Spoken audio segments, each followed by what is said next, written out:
to Alton. We've come to King's Pond this morning. The reason it was only a short ride is to do with the reason for the break in videoing, so we'll get onto that in a second. But let me swing the camera around and just give you a little view of King's Pond. So yeah, it's a chilly morning, so naturally there's a cup of coffee in tow, but yeah, this is King's Pond.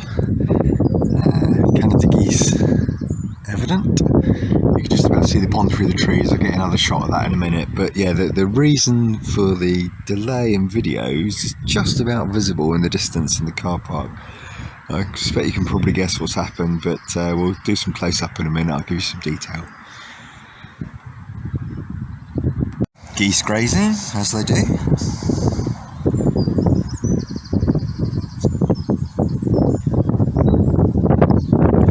There's too much wind for it to pick it up on the video, but they're making a really quite relaxing grazing sound. It's quite surreal, actually.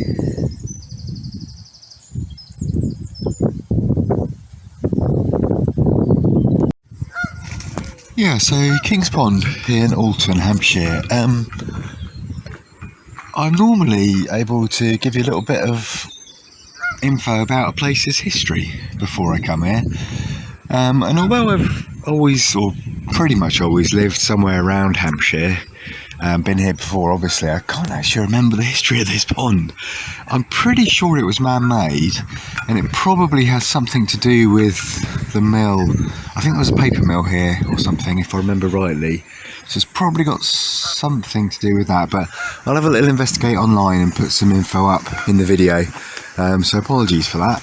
But yeah, just a bit of a pond really. Nice variety of water birds here. There's a kingfisher here apparently that you can see on occasion, according to the sign on the way in. No evidence of it today. Some swans that I saw earlier but are now in hiding. So yeah, King's Pond. You can obviously walk around the perimeter of the pond. And that's about it really. But yeah, the main reason for today's journey wasn't to visit King's Pond, it was to do with the bike. So let's head back in that way and I'll show you what's what.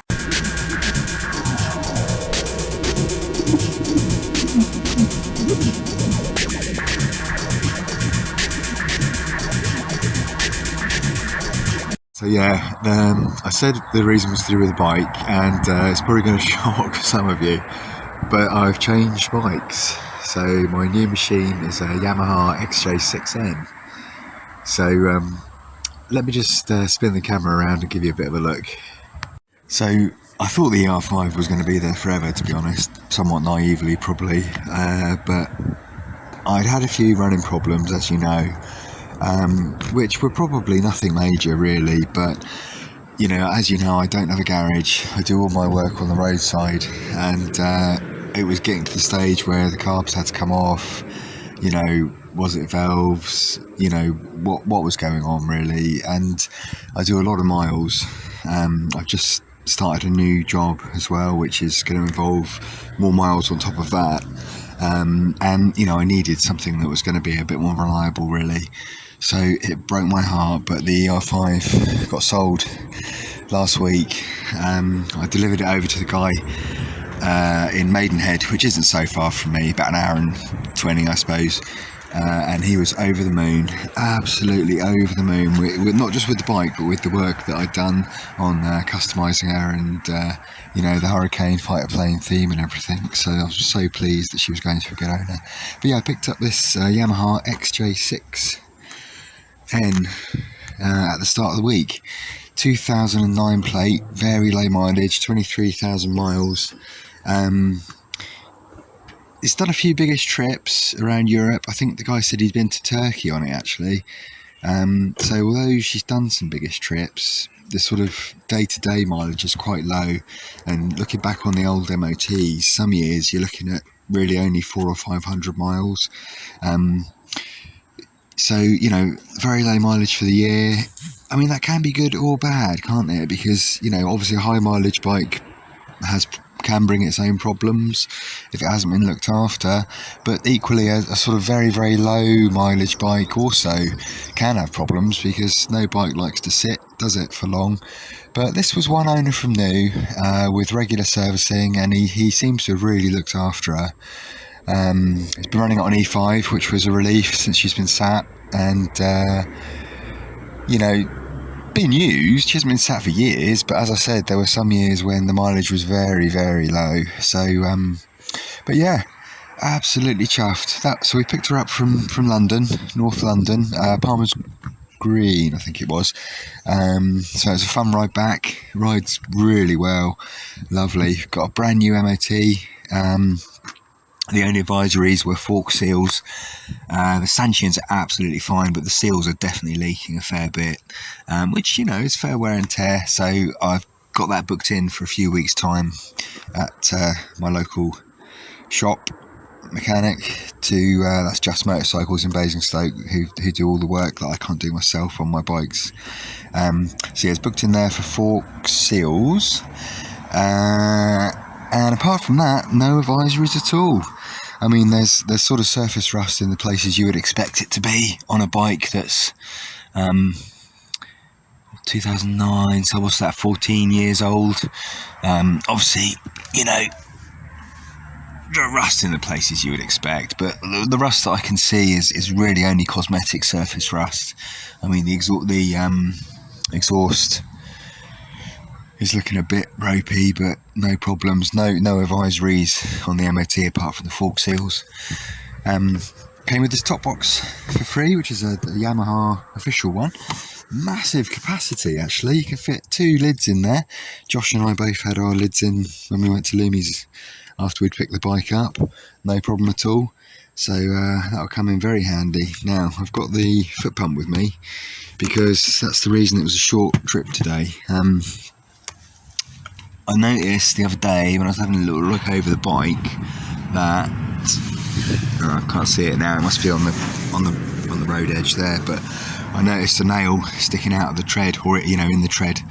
Very gently went to pry it out, and the air started to hiss out. So I've left that in, the nail, wherever it is. It's in there well. I've been keeping an eye on the pressure, and she hasn't lost anything on the journey over. Lost a few pounds where she was sat for a couple of days at home, but I think if I take it steady, should be okay. But anyway, it's booked in to have a new back tyre when the fork seals are done, which was unlucky. I must have picked that up on the way back from London, I guess, but you know, it can happen. And to be honest, I wanted to change the tyres anyway, because although there's still tread left on them, you know, this bike, it's possible that these are old tyres. You know, if the mileage is that low on the bike, these tyres could have been on there quite a while. Even though the tread is good, it's a good idea to change them. So I'll do the back then, and then when I can afford it, I'll do the front, which is a bit lower anyway. Do the front one to match, but we don't have the pennies for that at the moment. But yeah, overall, very pleased. So there won't be much in the way of customisation for this one like there was on the ER5, or not at first at least.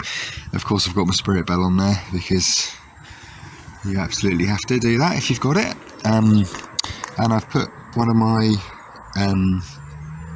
RAF landing pad control light tank protectors on, because as I said in the other video, they sent me 3 for the price of 1.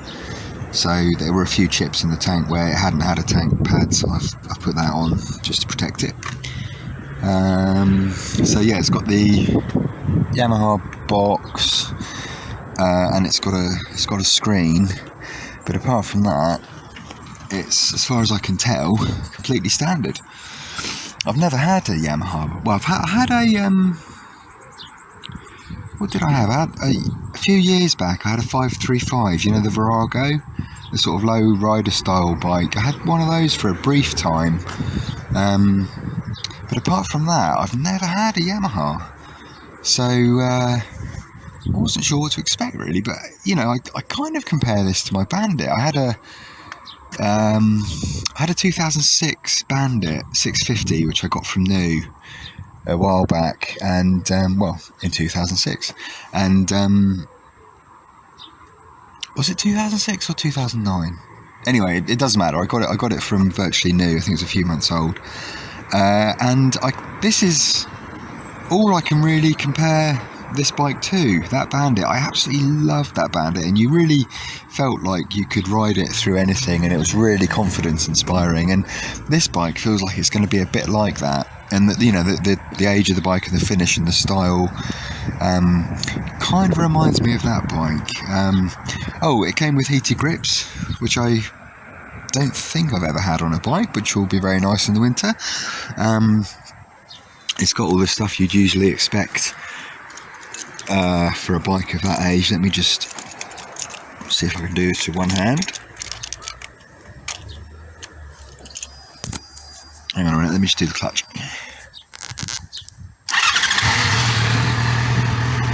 Yeah, so all the usual sort of stuff. This is nice. I've never had that before.